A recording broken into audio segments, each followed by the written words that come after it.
Hi everyone, and welcome to our chat about Accessible Design and Development 101. I'm so grateful to be able to join this meetup today, and I'm excited to get started. But first, let me tell you a little bit about myself and give you a little bit of a rundown of what we're going to be doing today and how I've got things set up. So before I get started, I just want to let you know that I've got my presentation on the screen in front of me, and I've got my Google Chrome on over here.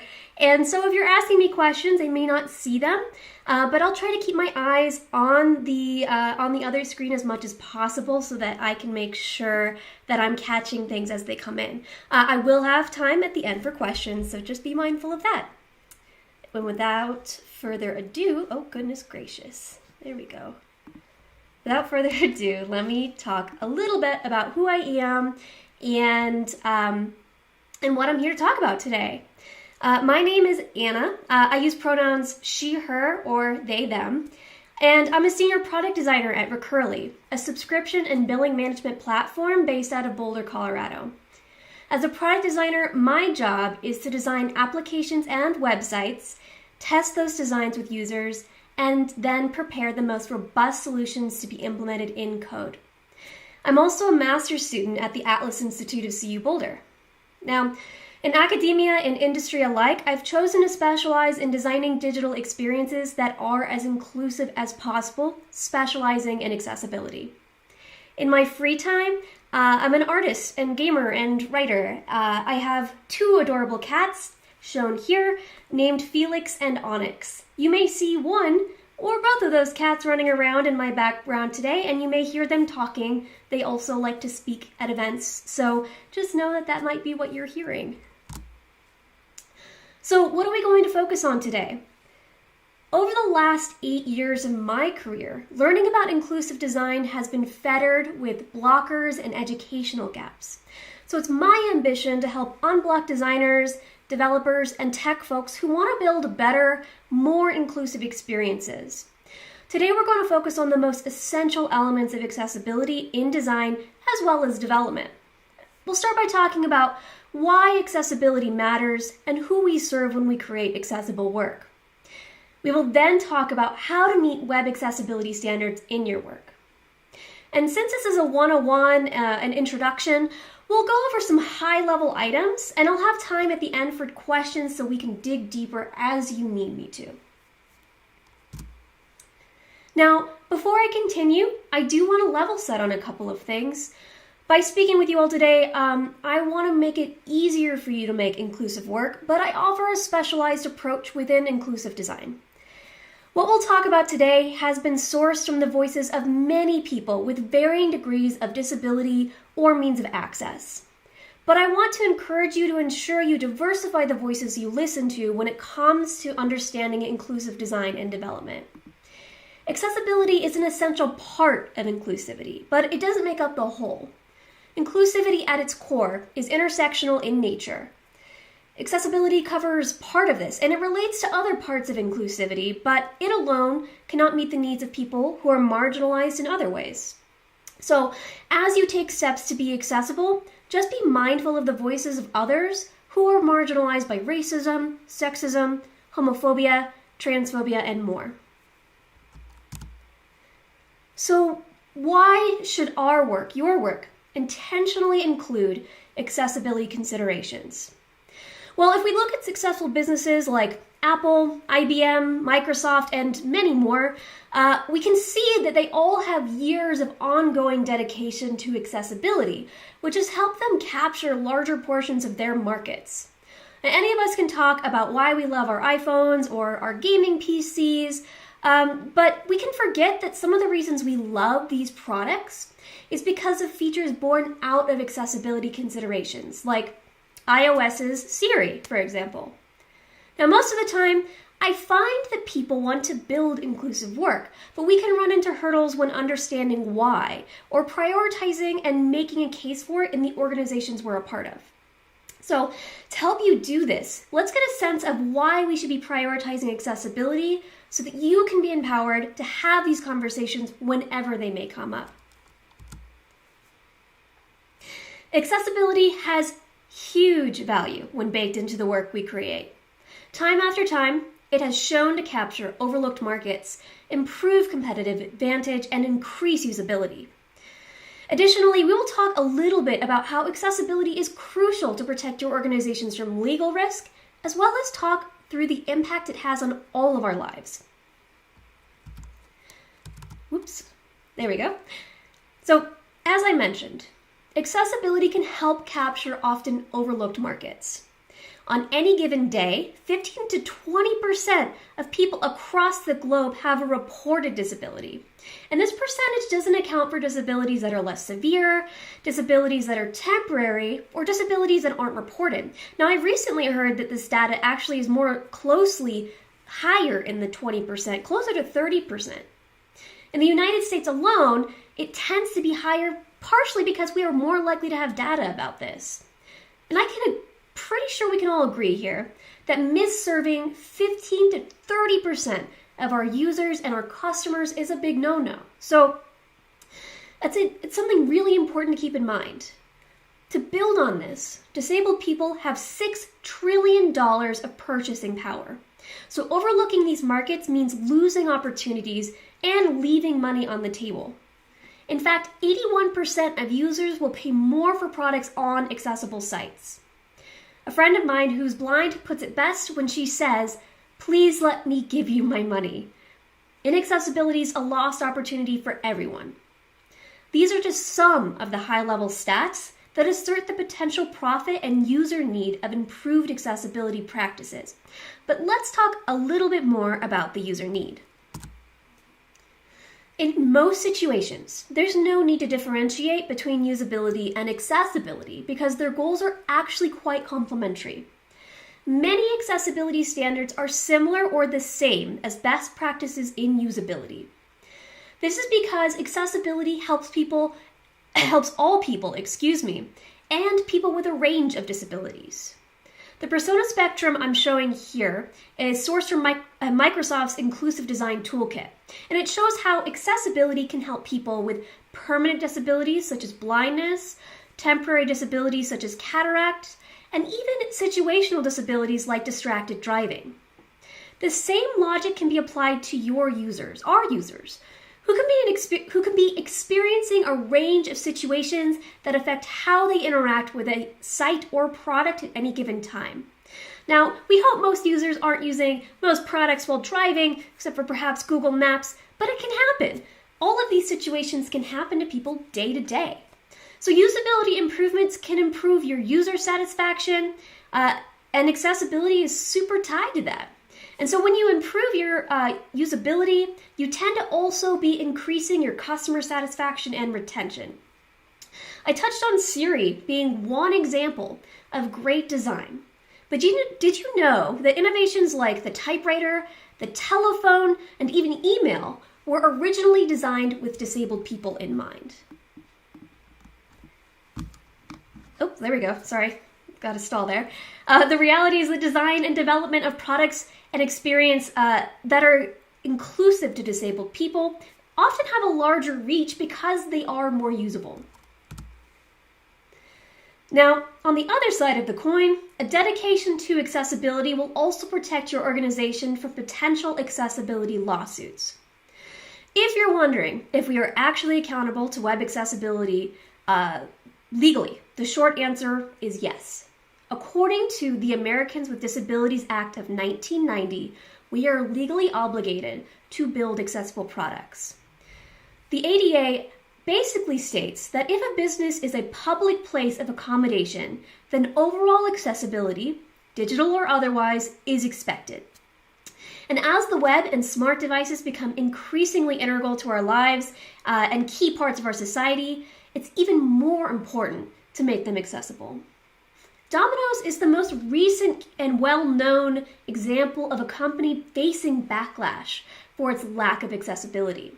In 2019, a blind man named Guillermo Robles, I'm terrible with pronunciation, so forgive me, this man sued them for not being screen reader accessible. And imagine how frustrating it would be just to want to order a pizza and not being able to do that. Well, Domino's responded by petitioning the Supreme Court to hear whether its website is required to be accessible to disabled people. And their petition was denied, which is a significant part of what we are seeing when it comes to accessibility legislation. We are seeing increased levels of accessibility legislation over time. And the Supreme Court saying that makes a big impact. Now, avoiding a lawsuit is not the first or most important reason for accessible practices, but it's certainly one to consider. As our society leans further into digital platforms, we've seen, as I said, an increase in these lawsuits. Now, since we know that 15 to 30% of the population has a disability, we know this is a risk our organizations can face. The cost of a web accessibility lawsuit can have a huge range, with costs coming from both the litigation itself and the cost of being required to fix accessibility issues in a tight timeline. We also know that the Biden administration is going to be working on increasing accessibility enforcement in the coming years, and that remote work caused by COVID has likely amplified these risks. So when you're having conversations about accessibility and learning more, know that we are required to create accessible work now. And finally, let's talk about the most important reason for accessibility. Without accessibility, people with disabilities and many people without disabilities can't easily use websites or web applications, or even use them at all. And that can have a dramatically negative impact on their lives, our lives, the lives of ourselves, our friends, our loved ones. It has a huge impact. And we talked about the web becoming increasingly ingrained in our lives. So our job is to be mindful of the people we serve and the ones we exclude within accessibility. The impact of web accessibility is significant. People order pizza with the web, but they also use the web to apply for jobs, do banking, pay loans, get healthcare, and even more than that. Web accessibility is a fundamental human right. In fact, many argue that disability is not created by one's conditions, but rather is created when we don't design to include the needs of all people. Accessibility is not an accommodation. It is not serving a special need. It's about creating a good experience for our users and meeting their needs rather than ignoring them. I'm a dyslexic person, and I can't tell you how hard it can be to read content on a site that has been reduced in legibility by design. Many of us are impacted by inaccessibility, or we know someone who is. And so I encourage you, if you're, introducing yourself to this, think about yourself. Think about ways you've been excluded. Think about the people you know. Think about the people that are your family. I can think of a lot of people that deal with these circumstances every single day that I talk to every day. For me, this is the most important part of this talk and the way that we look at accessibility. Because yes, I can tell you about the legislation.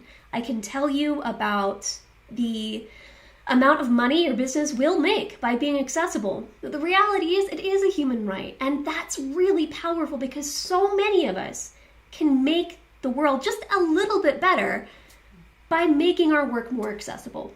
And that's amazing. So these are just some of the reasons for accessibility. And I realize that can be a lot to take in. I think, it's amazing that we can do this. It's also kind of intimidating, because there's a lot of oh my gosh, that's a lot of people that I'm affecting and a lot of people I can help. But how do I know who I'm helping and who needs this and what I need to do? And those are valid questions, especially as you're getting into accessibility. But the good news is that intentionally and continually working towards accessibility is still doing better than 98% of existing experiences. And I'm not even exaggerating. This data was gathered in a survey conducted by WebAIM just last year. So just by being here and taking the time, you're already a step ahead. To make our work accessible, the first thing we need to understand is who benefits most from accessibility. So let's talk about that. Earlier, we talked about the persona spectrum, and I'm showing that here again. This explains that everyone benefits from accessibility. But accessibility isn't about designing or developing for everyone. It's about designing and developing with and for disabled people. The benefit of that, of course, is that as we discuss, the impacts of accessibility make a product easier for everyone. But let's focus in on who we should be thinking of when we're working towards accessibility.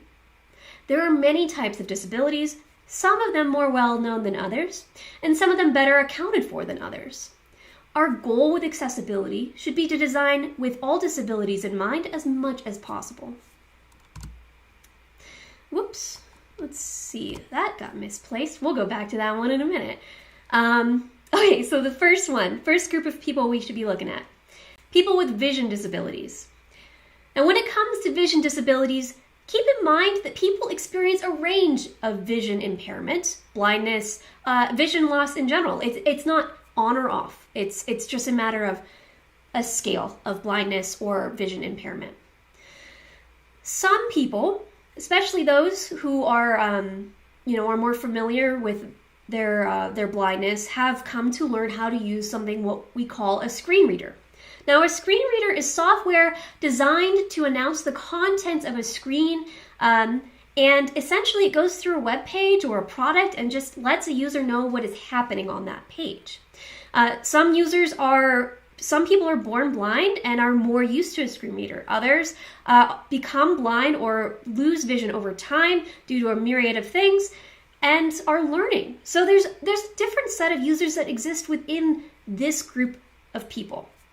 We also need to remember when it comes to people with vision disabilities, there are about 4.5% of the population that has color blindness. So color contrast and color accessibility are huge, especially for designers to keep in mind and our front-end teams. Another key group of people to keep in mind are those who are deaf or hard of hearing. Again, deafness, like blindness, can have a range between deaf, partially deaf, completely deaf. It's not, again, on or off. Either way, remember that when it comes to serving people who experience deafness or are hard of hearing, that you should not rely on audio to indicate meaning alone in any context. Now, this could be videos, podcasts, webinars, live streams like this, and more. In this case, be mindful of offering captions, transcriptions, and even live sign language interpretation. Now, we'll talk a little bit more about what that means and how we can work with that.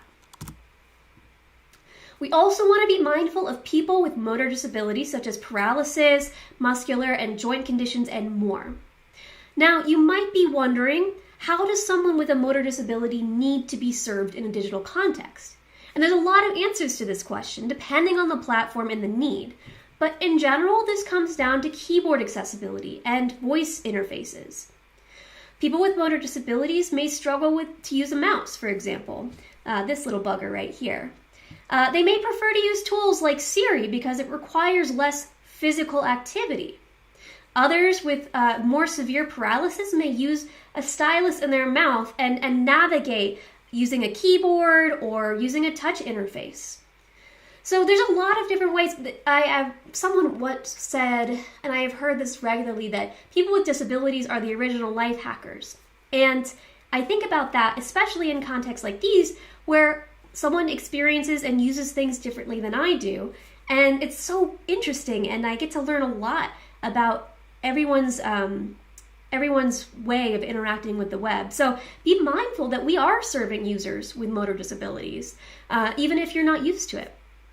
You'll want to avoid, in this case especially, you want to avoid requiring someone to perform an action in a specific way to do what they need to do. That's, for example, something like requiring them to swipe to perform a certain action on a mobile device. So just an example there.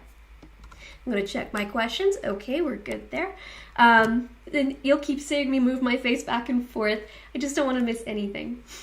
A group of people to keep in mind are people with speaking disabilities, ranging from muteness to people who are learning a new language.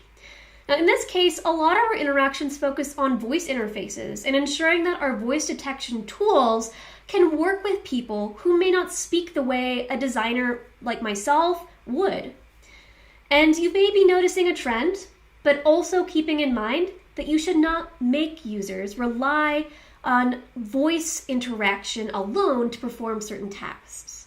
All of these really come down to providing alternative means of access and contexts.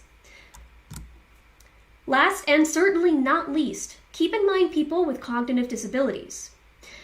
Now, people with cognitive disabilities tend to be the least understood in the context of product design and development. On this list, we have people with memory impairments, learning disabilities, attention disorders, seizure disorders, reading disorders, like dyslexia. And there's a lot of different things that come into play for these types of users. But I think usually when we're looking at users with cognitive disabilities, the thing we want to keep in mind foremost is general improved usability. Clean interfaces, consistency, clarity, using the same components for the same purposes, having a clear navigation, things like that, all very important when looking at serving people with cognitive disabilities. And we're learning more every day about users with disabilities and people and their needs, of course. So this understanding is going to grow. So those are some of the people we need to keep in mind when it comes to accessibility. But one thing to keep in mind with all of these people is that they can be experiencing one or more disabilities at any given time. So this is why we have to keep all disabilities in mind when we're designing and developing. So what does that mean? How can we do this? You may be thinking, that's a lot of people, how can we do that? And the good news is we have a lot of great web accessibility standards that have been thoroughly vetted and continually developed to reference when working to meet accessibility standards. So this is where my original slide came into play and I got moved around. But this is where we'll start talking about the Web Content Accessibility Guidelines. I always get this word mixed up. I don't know why. The Web Content Accessibility Guidelines. I struggle with acronyms. Anyway, WCAG is a set of specific standards designed to make the web more accessible to people with disabilities. So we have a guide. We have a set of things we can use now. So there's all of these guidelines that have been sourced for people who have disabilities rather than for people who have disabilities. And we can reference those for free in the work we do, which is amazing. This guide can evaluate marketing sites, our favorite blogs, a web app, and really anything that can be accessed online. Now, I'm not going to have us go through each and every guideline today because most people don't memorize all of the guidelines, myself included. So really what I'm going to try to do is make sure that you can walk away here today and know how to use WCAG to make your work more accessible and how to learn from it. So we'll break it down a little bit together here. Now, the Web Content Accessibility Guidelines are broken into 4 guiding principles, stating that the web content we create must be perceivable, operable, understandable, and robust. Spelling the acronym POUR. Let me get back to where I need to be. And where did it go? There we are. Perceivable. Let's focus on our P first. Perceivable means removing any barriers to accessing our content by providing alternative means of access.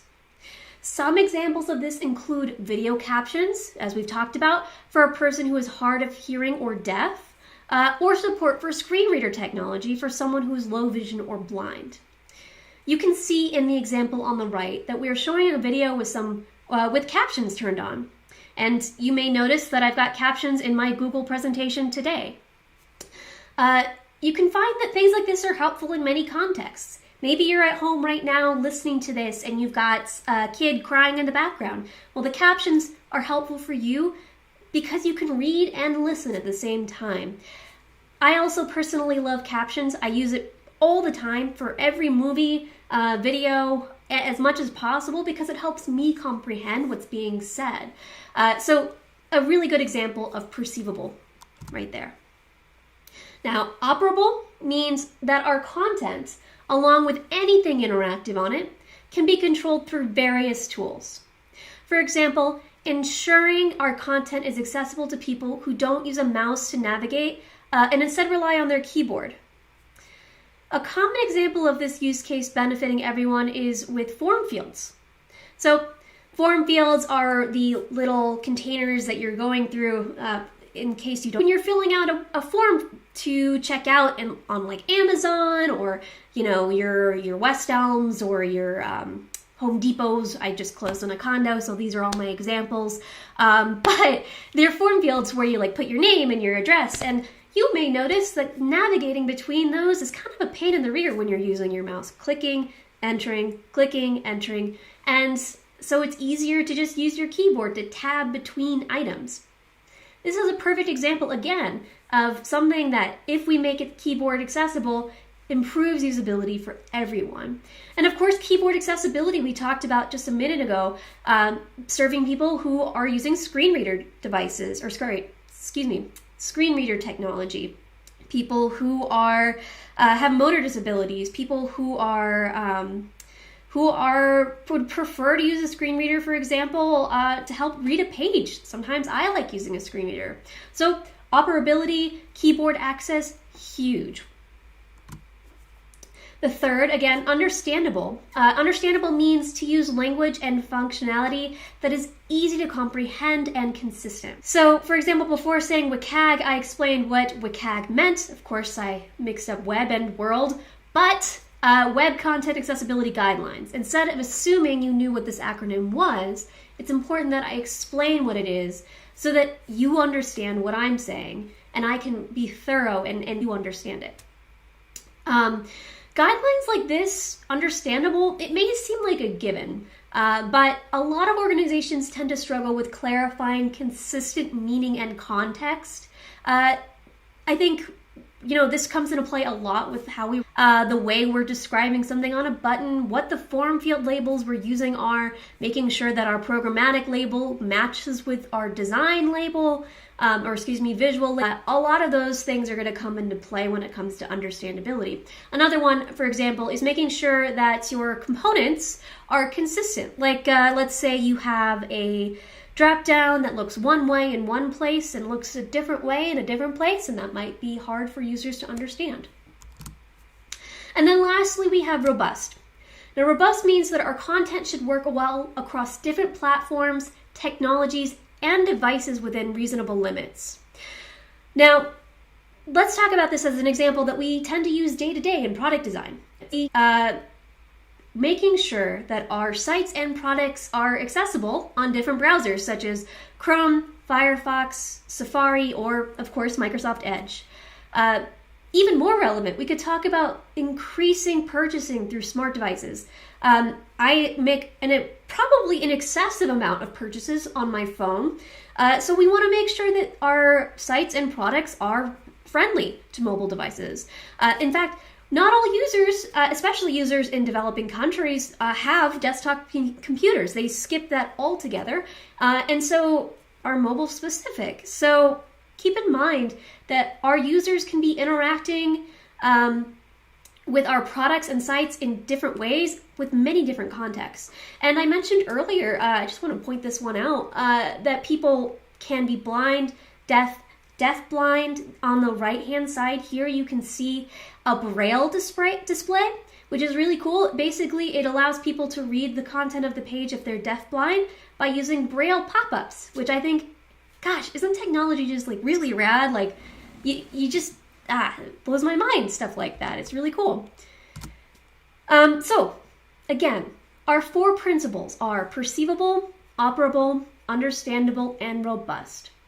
Now, these 4 principles act as categories that include all of the specific guidelines from WCAG.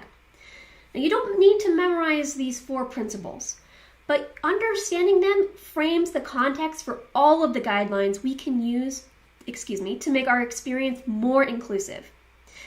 The primary reason I bring up WCAG, these principles, and how they work is because of a question I usually get about accessibility. And that question is, can I have a checklist of accessibility requirements?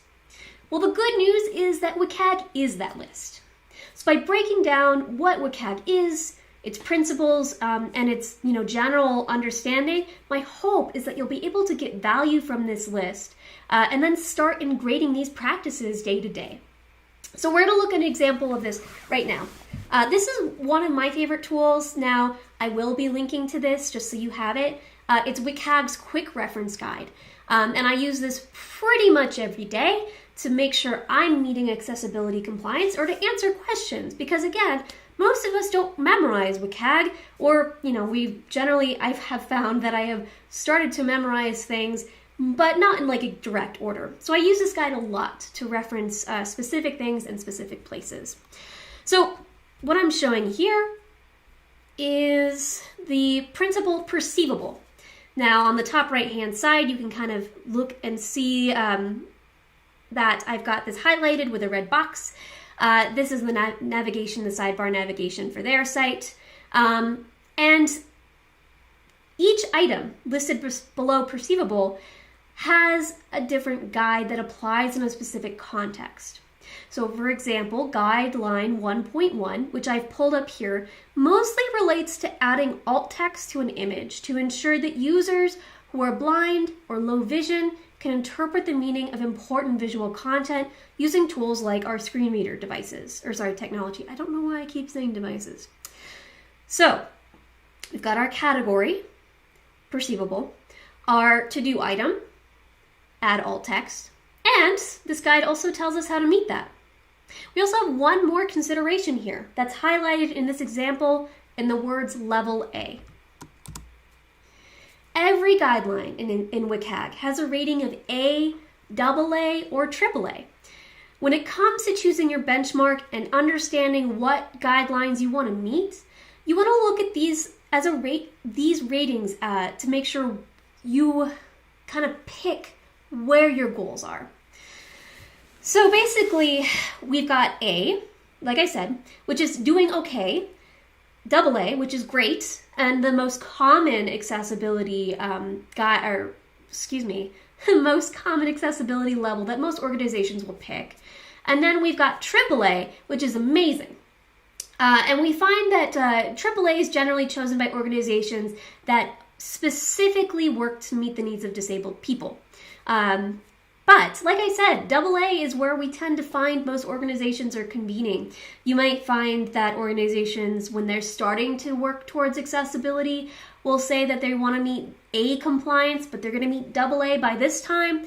I think it can be a little weird to look at it this way. But if it helps, I would look at it sort of as helps me because I'm all about my grades, right?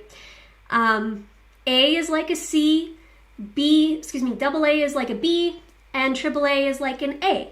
And anything below that's not compliant.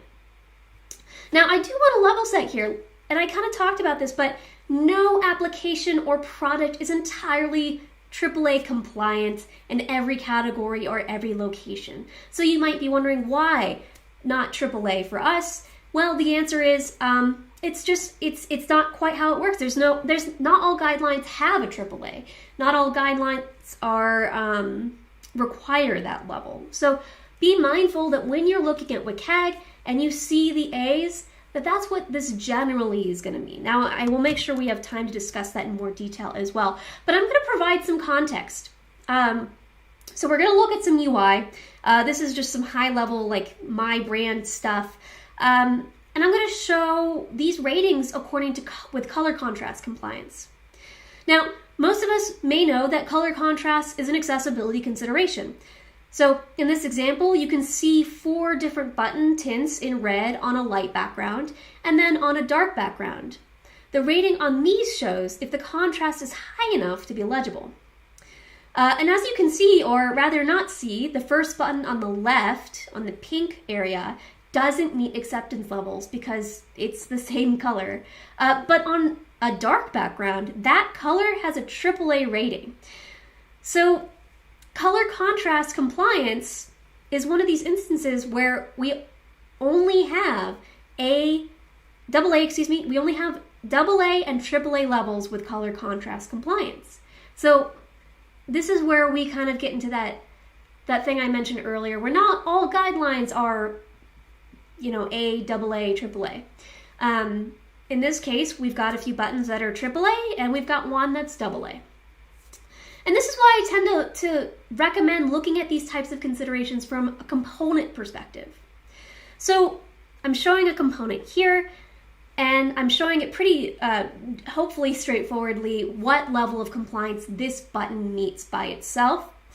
And I tend to find that when our front-end developers and our designers are scaling, we tend to scale in our design systems. And so I tend to say, when you're looking to meet accessibility compliance, start by looking at your components. Look at the things you're using day to day, and don't ask for permission to start making your work accessible. Just start digging in. Look at WCAG, look at your components, ask yourself, are we doing these things, and how can I understand how to do these things? And you will find that over time you learn a lot from that, or at least I did. So what you want to do when it comes to accessibility and meeting these goals is, one, take a breath. It's a lot to take in. But on a personal level or on an organization level, work towards advocacy. Work to understand WCAG. Work to understand what level your organization wants to meet. Keep pushing and making your work accessible as much as possible. And again, don't ask for permission. Start learning tomorrow. Start looking into it tomorrow, because you can make your work accessible as soon as you want, or more accessible as soon as you want. Now, if you want to push this further and you want your organization to meet a certain level of accessibility, you can help them do this by having them advocating to have them meet a certain goal. Now, most organizations, like I said, work to meet AA compliance in WCAG, and then they have an accessibility statement that matches that on their website. So that's a really important thing to look for when you're looking for sites and trying to understand which ones are accessible. Accessibility statements are huge. So if you're pushing for this at your organization, start looking at accessibility statements. Start seeing what other organizations, your competitors, are doing, and doing that along with understanding WCAG. Now, your goals and your learning, it doesn't have to be shared tomorrow, and you don't have to be perfect tomorrow. What matters is that you're working towards it, that you're learning, and that your organization is also learning with you. An accessibility statement's a great tool to help you connect with disabled users and hear about their experiences and needs. So definitely look into that. And I also included on this slide that quick reference guide that I just absolutely adore personally, that I recommend using as you're digging into these guidelines. And it's going to go back to, and I'll go back to here, because I know it's a lot to take in. It'll look like this, and it will have all of your guidelines in the left sidebar, and all of the ways to meet those in the center, on the right side. So definitely use the guide I've included here today to just start learning. I think that's super important. And before I get to questions, I want to close with a couple of reminders.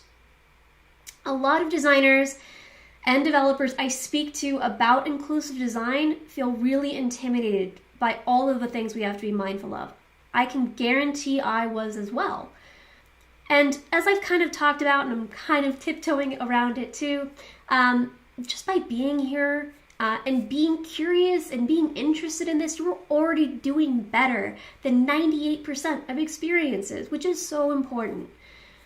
Don't feel guilty because you don't know everything right away. In fact, if anything, just be curious, dig in, try to learn. Most design and developer education doesn't have accessibility baked in by default. And so this is where, why I mentioned at the beginning that accessibility is fettered with blockers and educational gaps. Most of our educational tools and our systems for designers and developers don't bake in accessibility. So we've got stuff to learn, and our community's got stuff to learn. We've got great opportunities to do more and do better. And I'm also going to mention that while WCAG is our checklist, so to speak, of accessibility needs, accessibility is a form of design. So when I say that, I mean that accessibility doesn't always have a perfect solution. It's like all users' needs. It's a wicked problem that sometimes has complemented and faceted needs or solutions. So when you're using WCAG and you're digging into the guide that I'm sharing, and I'll make sure to paste it into the chat, by the way, just be mindful that it's going to require some creative thinking, just like all design will. So I've also got some other tools and resources in this deck, and I'll make sure to share it with you again in the chat, since I don't think I'll have time to dig into all of these resources today. But these are ones I've used many times. Again, we've got our quick reference guide. We've also got the A11Y project, and I'll stop for just a second to mention A11Y is an American and English acronym for accessibility, because there are 11 characters between the A and the Y of accessibility. So that's what that means. The A11Y project is a really great reference too. WebAIM is an amazing resource. Their color contrast checker is one I use pretty exclusively because it's really easy and free and great to use. And then I also put in here Google Lighthouse or DQ's Axe plugin. These ones are huge for code review. Now, I'll touch on this just for a moment because I know we talked about accessibility sort of as a broad level, but I want to mention that these tools, specifically for me, I liked the Axe plugin.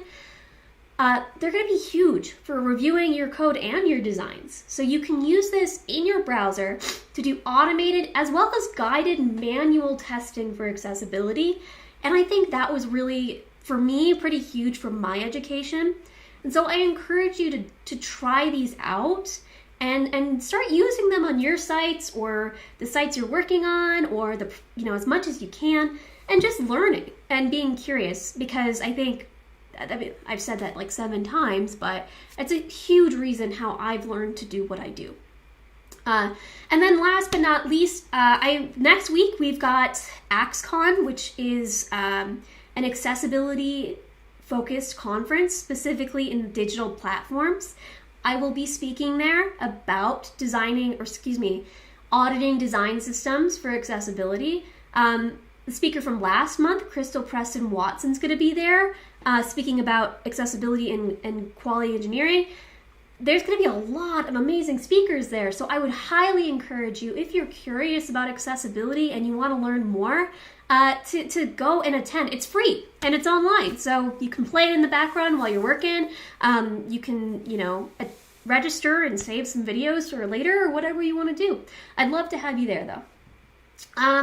All right, and then finally, I'm going to open things up to questions, and I'm going to pull my pull up my screen here. I'm seeing a loading error. Hopefully you're all not getting, looking at my YouTube right now. Hopefully you're not all having loading errors like I am, but I will start answering questions and assume that that's not happening for the time being, because I'm not seeing anything that's indicating otherwise. So let's see, Martin. Bonus for captions. I saw something recently that said parents should keep captions on at all times for their kids. The kids won't necessarily realize it, but it'll help them learn to read. What a really good point. I love this one because I actually think this, gosh, sorry, I just totally have a brain fart. My mom just texted me, of course. Okay, captions on all videos. Okay, so this is kind of a funny one because I sometimes attribute video games to helping me read. And I know this, my mom, who's probably watching right now, will find this odd, but, you know, when I was younger, I had trouble reading. As I mentioned, I have dyslexia, and I played video games as a little kid. My brother played them too, and actually having captions on those video games helped me learn to read and be interested in it. And so I totally agree with you, Martin. Like, I think if you have kids and they're playing a game or they're watching a show or a movie, turn on the captions. It's a huge helper. Let's see. Regina Scott, does the A or AAA ratings take into account size and boldness as well? Oh, what a wonderful question, Regina. I'm actually going to pull up, since I can, and we got a minute. I'm going to pull up WebAIM. Now, I'm going to make sure I've got my screen being shared well. It looks like I do. And I'm missing the chat for a moment, so you should be able to see. Okay, so this is WebAIM's color contrast tool. There are others like it, but again, this one's my favorite.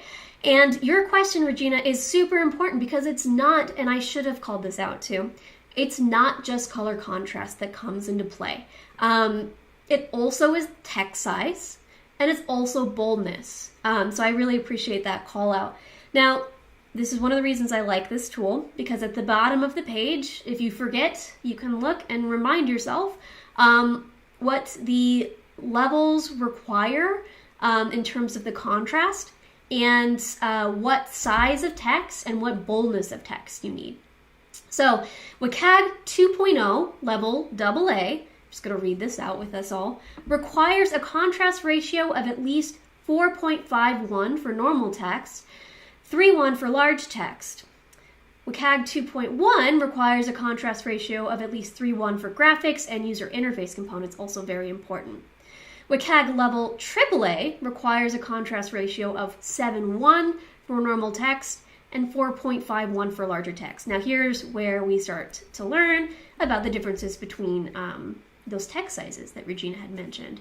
Large text is typically defined as 14 point or about 18.6 pixels, and bold or larger, or 18 point, be about 24 pixels and larger. So that might be a lot of like technical stuff to keep in mind. Basically, I would say, especially for designers, when I'm in Figma and I'm checking for color contrast, I'm looking at text size. I'm usually looking at pixels. If you're looking at it in tools like Illustrator, you might be looking at points instead of pixels. And then I'm looking at boldness. Those are important things to keep in mind. I'll also show you just real quick the other features that come, or the other parts of color contrast. So in these examples, we've got the large text, which is in this case, as we mentioned, 18 point, large text is 14 points, and bold, or 18 point, again, pixels or points or larger. And then we've got our normal text, which in this case is just unbolded. So our background color is white. And these are hex codes, by the way, that indicate the color that's being selected, in case you don't know. And then our foreground color is blue. Now, I'm just going to show you what happens when you use this tool. I'm going to drag this up, and our color is getting lighter, and we start to fail color contrast compliance. And we'll pull it back down, and we're super passing now. Amazing. 17.01, that's great contrast. And then I'll pull this one over and see what happens then. And we'll start to fail again. So great question, Regina. I really appreciate that call out. I definitely meant to do that as well. Martin, let's see. A11Y ends up looking like ally. Yeah, I have noticed that too. Really good call out. I also, originally I read it that way, and I definitely took a minute to realize that was 11, especially with some typefaces. It looks like L's. but it's kind of cool. And yeah, we've got a couple more minutes, so if anyone has any other questions, you're more than welcome to ask. I will share this presentation on Twitter if you want to follow me there so that you can access it later. And again, like, I'd love to see you at AXCon or at any events I'm doing soon. I know Config is coming up. I just heard I'll be speaking there. And yeah, if you've got other questions, thoughts, feelings, dreams, and ambitions, I am here for a few more minutes. And in the meantime, what I'm going to do is, you know what I'm going to do? I'm going to show you the Axe tool, since I've got a few minutes with you here. I'm going to pull up Home Depot, because again, I just closed on a condo, and they're on my mind, and I guess they're going to show you the products I buy. But okay, so I'm in the browser right now in Chrome, and actually I should have said this, used my inspect, which will pop up the code that's being used on this page. And then the Axe plugin I've got installed here, and I move over to that. Now the Axe plugin's super rad. Like I said, I think it's helped me learn a lot. And you can use it to scan components or to scan all of the page and generate a set of issues. Right now it's trying to analyze this page. 477 issues on this page. OMG, that's a lot of issues. I don't usually see that many. There we go. And I'm just looking at my questions. Oh my gosh, I sound like Ahsoka from Clone Wars. Thank you very much, Regina. Actually, that's very much a compliment. Wasn't she in The Mandalorian? I think she was. That was pretty good. Oh, and thank you, Martin. I appreciate that. And yes, do check out AXCon. Super cool. They're going to have so many amazing speakers. I'll move back, of course, into this plugin, and I'll give you a couple more minutes, or I'll give a couple more minutes here. We have 477 automated issues on this page. 25 critical, 126 serious, 190 moderate, and 5 minor. Again, this plugin's free. It's not perfect, which is why I mentioned a combination of automated and manual testing. But super, super helpful for learning. All of these issues, let's see, elements must have sufficient contrast. That's a pretty good given. I'm going to highlight that with this tool. All right, and there it is. You know, we got an orange button and probably a large set of text on white. I wonder what those colors are. We can run that through our WebAIM. Now, I realize this is a little off script, but why not? Let's see what it looks like. So we got white. 1, 2, 3, 4, 5, 6, and orange. And there's our color contrast on that button. 3.08. Yeah, a little lower than we were wanting. Yeah, and it's a super awesome tool, Martin. I personally, I mean, again, I'm a big fan. There's other ones. Another one's called Wave. That's WAVE. That one is free. I know Axe is a sort of freemium tool, excuse me, that some folks, may not want to upgrade. Wave is free, and that one's super helpful too. And Google has Lighthouse by default in your inspector, so you can use that, generate a report, and it will do automated testing for you as well. So there's a lot of great things you can use day to day just to learn and dig in and to see what's happening. Really interesting. I don't use Lighthouse as much, but if you're a front-end developer, or especially if you're on, server side, you're probably using it every once in a while. I used it on WebAIM. Now, it's interesting because WebAIM is built for accessibility, and they only passed with a 94 on the automated test, which just goes to show that automated testing isn't perfect. Now, I know we're coming to a close here. I wanted to make sure that we used our time and we were making it useful, and that I answered as many questions as possible. I want to say thank you everyone for coming tonight and making time to learn more about accessibility. Please know that, again, you are helping just by being here and just by learning. So take everything that you've learned. Feel free to ask me questions on Twitter anytime, and I will do my best to help you out as you're learning. Again, my name is Anna Cook. My Twitter handle is Anna E. Cook it's like going to my email already, Anna E. Cook on Twitter. So feel free to ask me questions at any time. I like answering these. So have a wonderful evening and be safe and well.